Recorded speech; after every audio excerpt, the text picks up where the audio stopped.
ayo lu source a xëyee tey nuyul ba pare.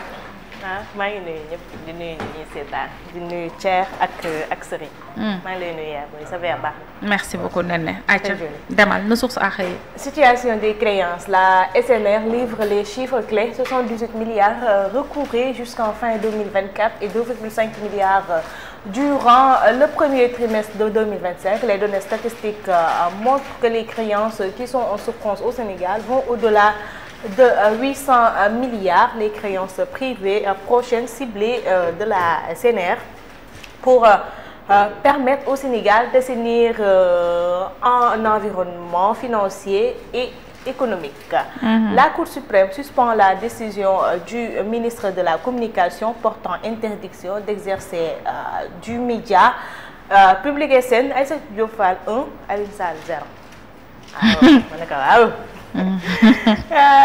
Voilà, ñu fàttali ni rek ministre bi dafa ordonné woon à ce que Public SN daal di arrêté di diffuser sur sa chaîne YouTube. ci noonee la ko Aïssatou Diop Fall attaqué woon boobee décision. foofee ca Cour suprême mbir mi nag mujjee naa génn dem gis naa ko mu ngi usage yi. di zembere yow jaar ci yoon bu la yoon doxee dëgg da ngay kontaan. Voilà, en tout cas c'est une victoire pour toute la presse ndax ñun ñëpp ñoo bokk li ba tax na 0 ba tax na Mamadou Ibra Kane daal dina yëkkati ay kàddu li mu wax mooy c'est incontestablement une victoire pour la liberté de la presse. Tous les actes posés par le ministre, y compris les listes officielles des médias reconnus par l'État, sont désormais caduques. waaw reconnu ak non reconnu. waaw les précisions sur la formulation exacte du jugement seront rendues publiques dans les prochains jours. lii saral sama xol bi tey de lii moo ma bégal ma yeewu sama xol bi féex yàlla baax na. ministre bi yàlla baax na. Tournée économique du chef de l'État Diomaye surfe sur le riz et le sucre à Richard Toll où il a visité la compagnie. ma envie woyal ko sax guddi démb Aliou nelawul bu nelawee sax. bu nelawee sax. nañ ko yee. ma ne ko Aïssatou guddi démb Aliou nelawul bu nelawee sax. yow xam nga la moo sedd sama xol bi nag. nan ko yee. wala moo sedd sama xol bi man. Thier démb nan ko yee rek toog naa non président. waru woon jël avion militaire rek. président sol kol maaw ak ay loxoom nekk ci population gis nga ko démb. li nga doon wax def na ka. yow continuer. c'est moom laa nekk nii de Richard.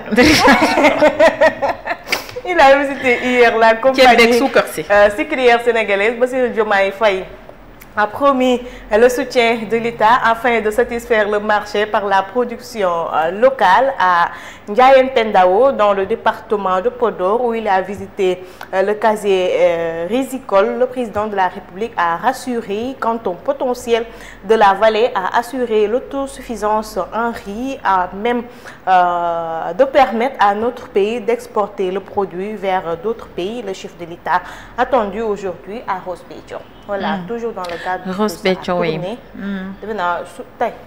tey le vendredi fa lay dem Ross Béthio. 21h lay jeexal tournée. mais 2 jours de visite. Thier bi nga doon wax moom démb def na ko moom ak ay. dugg na si. nekk si au chevet de la population. très bien ku nekk wax ko la nakar. ok ñu dem. pourvu mu faju. Ndiayène Pendao dégg nga bul waxaat Pendao. Ndiayène Pendao xanaa nag. yow foofu ngeen dëkk ñu sant Ndiaye. dëkk ma fa mais xam naa quand même. d'accord. Aïcha Diego ñu dem. L'Observateur ñëwaat na sur l'enquête sur l'audit sur les finances publiques.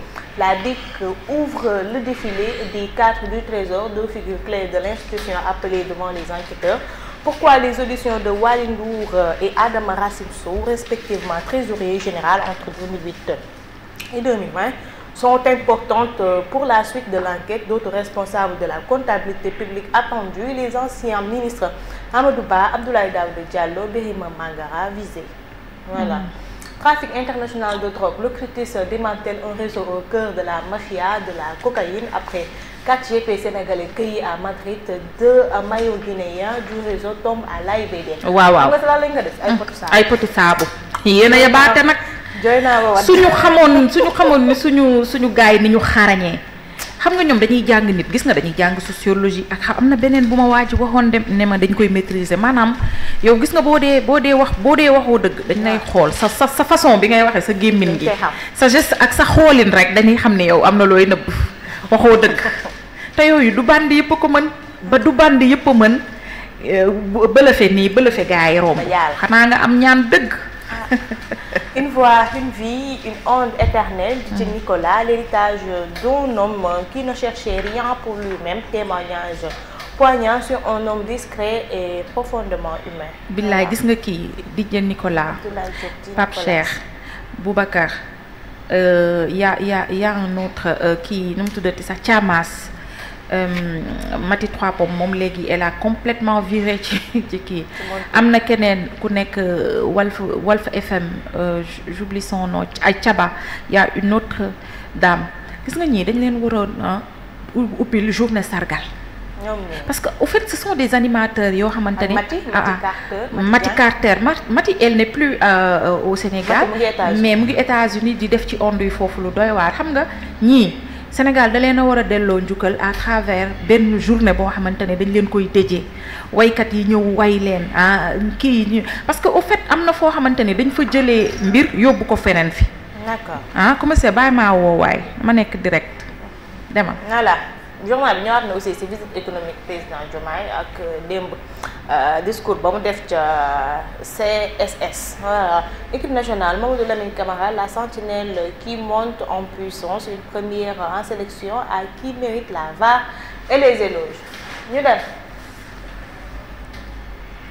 tribune ñëwaat na ci suñu ministre bi suspension du public et autres médias le juge corrige l'inculture du ministre de la Communication, un tournant majeur et une victoire pour la liberté de la presse. Tous les actes posés par le ministre de la Communication, dont les listes officielles de médias reconnues par l'État, sont désormais caduques selon Mamadou Ibra Kane, président du CDEPS. Aïssatou Fall, selon elle, mais c'est une victoire de la justice. Guddi démb ma ni ko guddi démb Aïssatou sa noon du nelaw démb bu nelawee sax bu nelawee sax nan ko yee xoolal asaf nañ ko yee ñu yem ci loolu rek nan ko yee bëgguñu nga dégg sax bëgguñu nga dégg sax non dama ne le mot là le titre c'est lourd l'inculture c'est lourd quoi tribune la nag lu ci nit man tribune nay mitti rek léegi nag boo ci woowoon rek ñu ni liberté d'expression waaw liberté d'expression fi mu ne nii dañoo gagné gis nga sëriñ suñu victoire buñ ko yàqal rek dimbali ñu dégg nga xam naa ne yow moom démb nelawoo bokk nga si ñi nelawoo lu nga tere nelaw man kay position bi ma si mës a am ñëpp xam nañ ko. waa demal. Sur le pied de guerre, ce que les travailleurs de la justice réclament à Diomaye Sonko, l'ajustement judiciaire, une solution technique et juridiquement fondée sur la constitution du corps des assistants des greffiers et parquets. La solution proposée est juridiquement crédible et solide. Emprunt dans la zone UEMOA, le Sénégal prévoit une nouvelle émission de 110 milliards de francs CFA. Allahu akbar. Waa lépp UEMOA gi lan la. te leb gi bor gi dañuy leb di ko fayee ay salaire mais li ñuy leb nag bariwul. 110 milliards bariwul 40 milliards. moo tax ay 1000 jëm kaw. Très bien. Kër Massar 45 millions en fonds billets saisis en réseau de faussaires devant télé ñu dem. suñu ñii di kii nii enquêteurs yeeg ñooñu dama leen a bëgg. jooy naa ci ba wat. loolu la potu jooy nga ci ba dagg. Guinée c'est tout yàlla baax na. ay Guinée lañ. dinañ may waaj lu mu wax. dinañ may waaj lu mu wax yéen defati kii yóbbooti leen assemblée waxati leen lu ne kële nu mu tudd Tahirou Sarr. yàlla baax nationaliste. Trafic international de cocaïne sur l'axe Conakry, Dakar, Casablanca, Madrid, Paris. L'OCRTIS démantèle la filière des pots de savon en provenance de l'AIBD. Le 2 juin, puis arrêté à Madrid avec 8 kg de cocaïne cachée dans 10 pots de savon.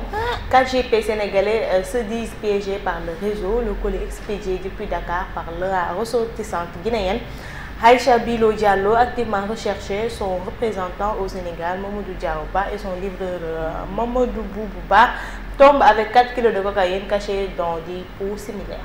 waaw waaw. Voilà. jigéen Aïcha Bilo Diallo ma ne ko Diallo. Ousmane Sonko, Premier ministre, lu mu wax mooy le chantage de l'investissement contre l'aveuglement fiscal ne marchera pas au Sénégal. ca daje ba démb la ko wax. ay moo bëgg fisc ba waay muy dajeek le Premier ministre congolais. ay waay moo bëgg fisc waay. ku ne la nga jàngee tari. Fraude sur un virement, Papa Oumar Sam, DG de Post Trading en garde à vue. Cessation de parution du public et la Cour suprême tord le bras au ministre de la communication. waaw bu nelawee sax nanu ko yee. Vox Populi, première pluie, le ministre de l'hydraulique et de l'assainissement réagit et rassure. waaw bi moom seen taw la. ban. taw ren bii seen nawet la. nawet bii de ñoo ko moom nawet bi sañ nañ cee wax. baykat yi léegi di yàq keteme xaw ma yëg nañ ko am déet. la majorité des. fii nag fii. baykat yi. communiqué bi ministre bi def démb. noo tegu ko fenn. lu tax. man ba ma gisee communiqué bi dama tiit dama jaaxle xam lan moo tax ma tiit ma jaaxle te lii psychose lay créer ci bopp waa Touba yi ci bopp population sénégalaise bi. lu mu leen wax. xam nga daaw. dañ fi amoon nawet Touba taw bi fees fa dell ba mbënn gi mel ne tulleeg màlle kenn amul foo jaar. le ministre Cheikh Tidiane Dièye ñëw taxaw en tant que ministre mu ne lii du suñu nawet. nit ñi lancé ko défi ne ko donc on attend ba li nga du suñu nawet ba seen nawet ñëw. moom nawet jotagul. on est au mois de juin. Touba xaw a wis am quelques zones yu am ndox taa tuuti. quelques minutes après ndox mi disparaître loolu daa jar ministre di def communiqué ci nawet bu yegg seegul. ngay wax ne lii day wane lu ñu liggéey baax na.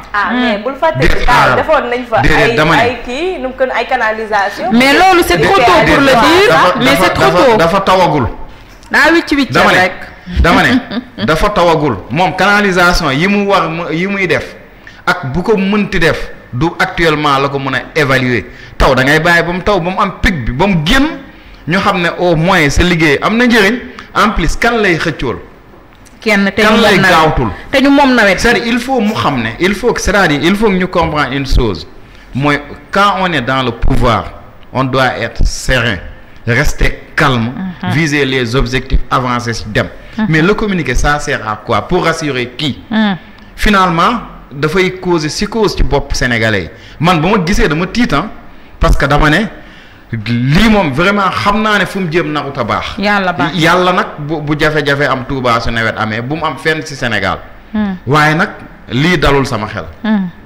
yeggalil sa revue de presse. yàlla baax demal. Partenariat entre le Sénégal et la République du Congo, Dakar et Brazza ne veulent pas de surtension électrique. La suspension du contrat d'affermage de la Sénélec au cœur des préoccupations des deux délégations. Ousmane Sonko, j'insiste, il n'a pas été question ici d'annulation du marché. C'est électricité annulé wuñ ko mais dañ koo suspendre. d'accord très bien demal ba jamono neex ma kañ la jamono di neex de lii. Le président Diomaye dans les champs de canne à sucre à Richard Toll nos objectifs et ceux de la CSS sont parfaitement alignés. Je salue l'engagement de la compagnie sucrière sénégalaise qui est une fierté sénégalaise. Dialogue national, les organisations de la société civile se réjouissent des consensus significatifs obtenus. Ok. Orientation diplomatique centre prioritairement sur l'Afrique et le voisinage. Sonko dit assumer et regrette l'une des erreurs fondamentales de l'Afrique. D'accord. ñu dem aywa ñu dem après ma indil leen tuuti leeral ci auto député ya. D'accord. am naa ci lu ma leer de léegi moom. Walf Quotidien, souveraineté alimentaire, promesse en sucre de Diomaye, la CSS rassurée pour l'atteinte de l'autosuffisance. war na noo yegg ci kilo suukar nu mu tudd 200 wala 300 war nañ faa àgg. waaw war nañoo egg ci kilo suukar war a mën a jar 300 CSS ñoo ko moom fii la nekk kilo suukar war na mën a jar 300 fii Sénégal. yàlla baax dootul amati de. paquetu suukar 1000 nangam lay. genn waa libre ma jar 300. waaw genn waa libre bay jar 300 ñii nañ ñu ci dimbali comme dañoo bëgg ñuy bay di dundee di bay di kii suñu bopp balaa ñuy jëggaani di jaay. non genn waa libre. balaa ñuy jaay ah 150. 150 fanweer. waaw genn waa libre. xanaa doo jënd suukar rek. libre mooy jar 300. kii jëkkëram patron la. waaw genn waa libre. ay sac. non libre mooy jar 300 genn waa libre mooy jar 150. ma yaakaar ni 650 lay jar. non non genn wala waa kilo moo jar 650. kilo mooy jar 600. genn waa libre. libre 300 genn waa libre 150 moo doon jar 175 ñu indiwaat ko 150. noonu la demee moom la gaañ de ataaya. ah non gis nga. Serigne xanaa doo ci suuf. ah waaw non moom non moom xam nga 300 yi mu jaaxal. non moom ki ko yor fee lay dem. genn waa libre supermarché yu mag yi. ah ok indi ay saak yóbbul ko ko ok foofu. moom bu ñu ko taxee fanweer da koy doublé quoi. day mel ne moom ci nguur yi la bokk président yeeg yooyu noonu duñ xam sax lu affaire di jar. jëkkëram ci nguur yi la ko. yàlla baax na. déedéet du loolu de sa papa mooy dem Fouta su demee Fouta daf may indi si saako suukar 5 kilos. ah yow ñu wax kii indi ngay bëgg a dem. baax na ba tey àggaleel. avait publié sur la justice désavoue Alioune Sall. bu nelawee sax. te nga bàyyi taasu bi. Alioune Sall tey de mu nelaw. arrestation de Moustapha Diakhaté. waxuma Alioune Sall rek waaye chargé de kii ba. DIRCOM ba. déedéet dir ko nelawul. dir ko bi bu suñu kii nu mu tudd bu suñu bës génnee la du nelaw kooku. ci arrestation de Moustapha Diakhaté, l'AFP dénonce la judiciarisation du débat politique. yàlla baax na. Voilà ñu dem. Enquête souveraineté alimentaire. Diomaye Faye donne le thème. Le Sénégal mise sur ses terres du Nord pour assurer sa souveraineté économique et renforcer l'emploi. Selon le président, satisfaire le marché national à partir de la production locale à Richard-Toll. La CSS dévoile le plan KT 220 cap sur 220 000 tonnes de sucre pour satisfaire la demande nationale. Cour suprême désavoue Alioune Sall. Mamadou Ibra Kane Sedeps voilà nee na tous les actes posés par le ministre tombent en caducité. ñu dem. Le Soleil ñëwaat na ci visite chef de l'État bi c'est à notre portée la souveraineté alimentaire en tournée économique dans le Nord. Le président Bassirou Diomaye Faye lance la campagne de récolte du riz à Sarewalo Pendao noonu la. Pendao bàyyil jarul nga jarul may lire Pendao d'accord. L'État prêt à accompagner la compagnie sucrière sénégalaise bitumage de l'axe Niandane Boubéguia principale doléance. Le premier ministre congolais en visite au Sénégal, Sonko et Makosso dotent l'axe Dakar-Brazza. bitumage laa dégg de man xam nga lan laa gëj a dox sax ba gis ko. tali bu nuy gas di ko réparer rek waxuma la nag ñii di laaj bitumage ñii fi nekk doxuñu ci daray infrastructure amuñu sax boobu temps. as seetlu la rek de. La suspension as remarque. du contrat d'avènement de Senelec expliqué. Campagne arachidière 52 milliards de francs CFA des huiliers pour 150 000 tonnes. ñu dem. Évidence ñëwaat na aussi si manque criard d'effectifs dans les tribunaux. Où sont les 35 jeunes magistrats formés? Enquête ka laaj. Début de l'hivernage, l'État se veut rassurant face au premier public. Communiqué Thier baa ngi noonu. Tournée à Saint-Louis, le président Bassirou Diomaye Faye réaffirme son engagement pour une agriculture forte. Suspension du contrat d'affermage de Senelec, les explications du premier ministre congolais. ñu dem.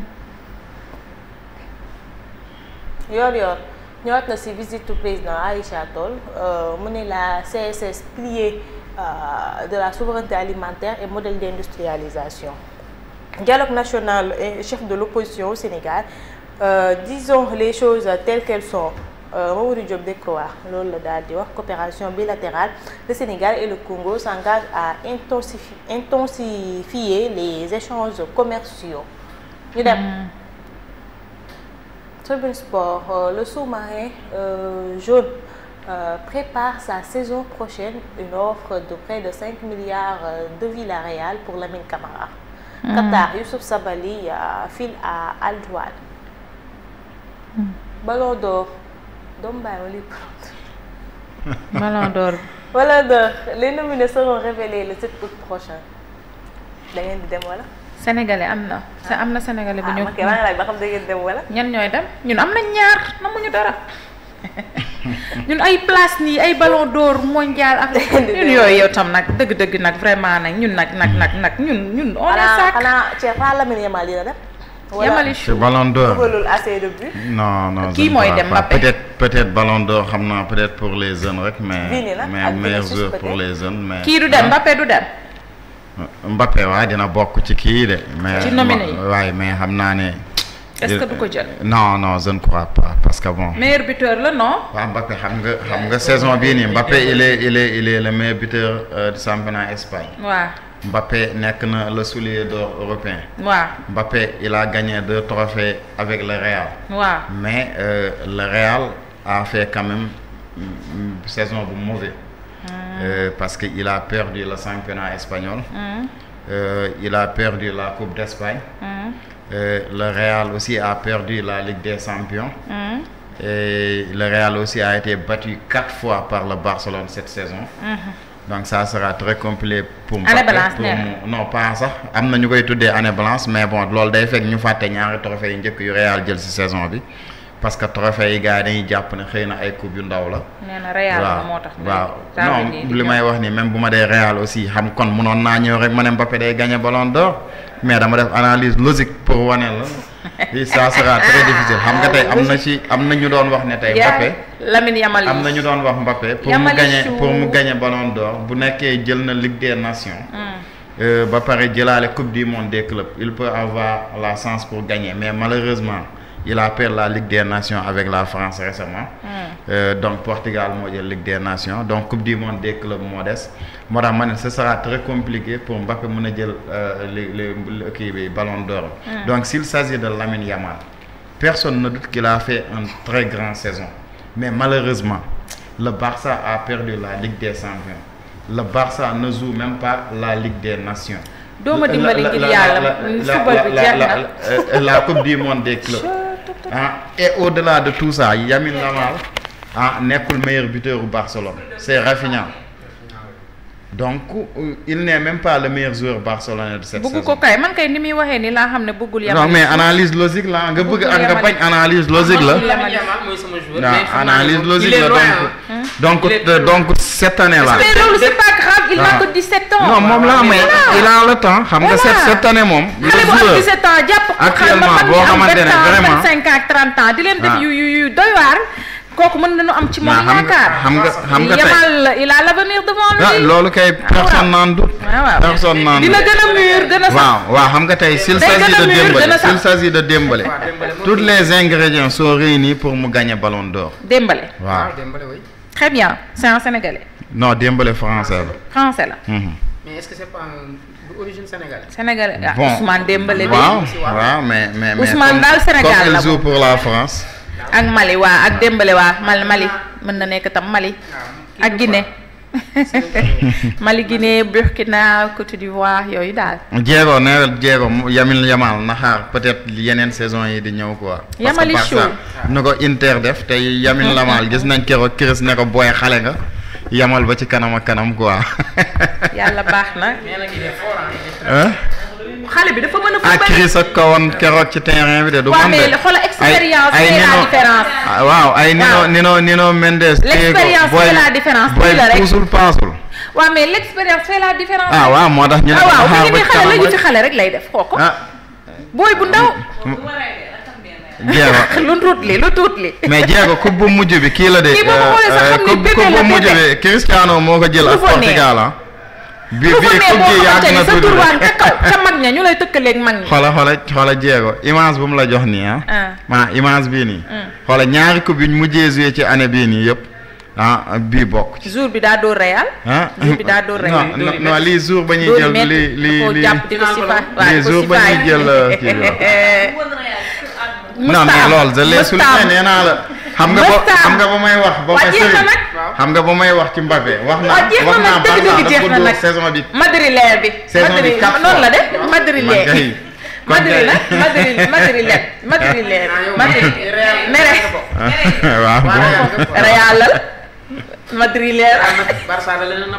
oui mais analyse logique laa def quand même. oui.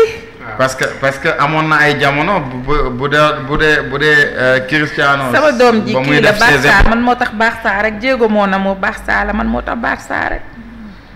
xale bi Lamine Yamal may ko rek yàlla baax na. déet man kay déggoo li ma la xam nga ñun au-delà d'être supporter du Real. waaw c'est ñun on est des amateurs du foot. waaw da ngeen def logique daal. waaw ça veut dire waaw da ngay nangu ne Lamine Yamal mi ngi ci début carrière am. non loolu kay je l'ai dit. donc nee naa la il a toutes ses chances pour yeneen année yi di ñëw. waaw xale la waaw déggal li yëfi xale rek lay def. jéem xanaa amul coupe du monde des clubs immense coupe du monde des clubs. gis nga ak kii bi mu tudd kii appareil dentaire bi kii xale ndaw yi lañ koy defal yu seen bëñ yi fettagul. yàlla baax na yu seen bëñ yi fettagul ñooy def fii ay appareil dentaire. ñun gis nañ fi Ronaldinho. gis nañ fi Ronaldinho. foqagul sax booy la xamagul dara. xamul dara. ayca mi ngi noonu Pascal dimbali maa waxi ci si yow ñu dem.